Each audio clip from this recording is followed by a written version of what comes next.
আমরা সবাই মিলে এসছি আমার ছোট বোনের বাড়িতে। এসছি সকালে, আর এখন সন্ধেবেলা সবাই মিলে বসে পড়েছি চা আর মুড়ি মাখা খাবো বলে।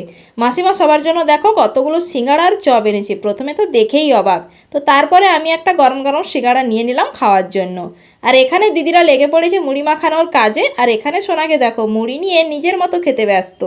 খাওয়ার থেকে মুড়ি ছড়াচ্ছে বেশি। আর এদিকে আমি গরম গরম চায়ে এখন চুমুক দিয়ে দিলাম। আর এখানে এখন দিদি মশলা মুড়ি মাখাতে ব্যস্ত, সিঙ্গাড়া দিয়ে সমস্ত মশলা দিয়ে আর লেবু দিয়ে ভালোইভাবে মুড়ি মাখাচ্ছে।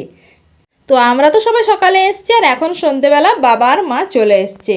তো বোনের শাশুড়ি এখন রান্নাঘরে বসে পড়েছে মাংস ম্যারিনেট করার জন্য। যেহেতু খাসি মাংস হবে, মাসিমা এখন বসে পড়েছে দম লাগিয়ে মাংস ম্যারিনেট করার কাজে। দেখো কতটা পরিমাণ তেল দিয়ে দাবাই করছে। আর মাসিমা মাংসটা খুব ভালোই রান্না করে। তো চলো এখন আমরা সবাই মিলে বসে পড়েছি দেশি মুরগির কষা মাংস নিয়ে।